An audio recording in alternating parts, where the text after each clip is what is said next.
Everyone has the right to awesome sex, and that's why my sponsor Phexxi, the only on-demand hormone-free birth control option, has empowered me to share this video series with you about amazing sex at any stage of a relationship. Make sure you stay tuned till the end to watch some safety info. Last episode, we covered tips for people in relationships by sharing 3 lesser-known vaginal erogenous zones. Next up, I'm talking to the parents, and now I want to know, can the married folks hear me?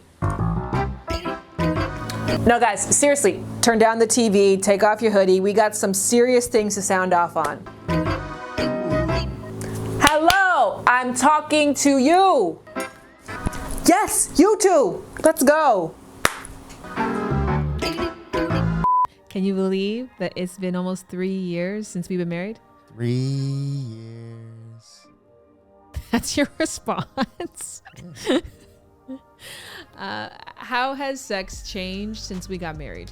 Oh, I think it's changed for the better. I mean, we're a little more explorative, you're a little wild, you know what I mean? And then also, neither one of us is afraid to ask for what we want. So we get what we want every time.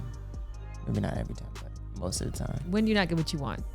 But yeah, maybe that's just us. So I would like to know what you think the biggest mistake couples make in their sex life.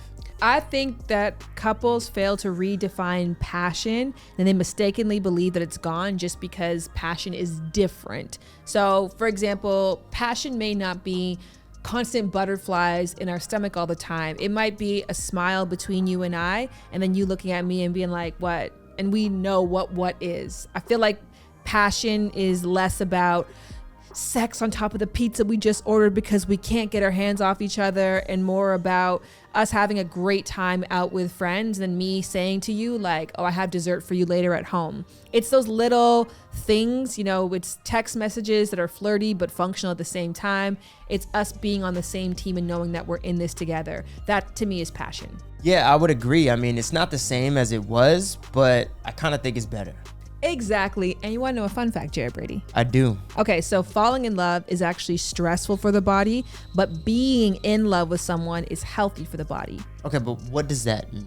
All right, so when we're falling in love with someone, we experience an increase in cortisol, which is the stress hormone. When we form an attachment to somebody, when we are in love with that person, we get a decrease in cortisol and a decrease in the stress response. And that's why researchers say that true love actually begins when the hormonal cocktail stops doing its thing. That makes sense. What advice would you give to married people to ensure the sex keeps getting better? You need change. You know, I think most people assume that they need to change partners, but there's a lot of other options that you can get to before you get to that point. Try changing where you have sex. Try changing the times that you have sex. Try changing the order that you pleasure each other in. Even us changing up the birth control option that we've been using has been kind of hot to me. Really? Yes, every time that you go to the bathroom and you do your Phexxi thing, it feels like a movie. It's like a build-up, you know? I'm sitting on the bed just waiting, and it's just all this anticipation is happening. It's kind of hot. Let's just be honest. For the vast majority of us married folk, we're not having sex every single day, so we don't need our birth control every day. Or like Jared said, right now we're still discussing our plans for our current and potential family, and that's why Phexxi is a really great fit for me. It is an on-demand, hormone-free birth control, and it works by maintaining a normal vaginal pH that works against sperm. To get my prescription, I went to getphexxi.com, filled out a questionnaire, which was reviewed by a healthcare provider, and then I was linked up with a pharmacy to have my prescription mailed directly to me. Visit getphexxi.com to learn more and speak with a healthcare expert to see if Phexxi could be an option for you. Do not use if you have a history of repeated urinary tract problems. Side effects include vaginal burning, itching, discharge, genital discomfort, yeast infection, urinary tract infection, or bacterial vaginosis. Phexxi does not protect against STIs.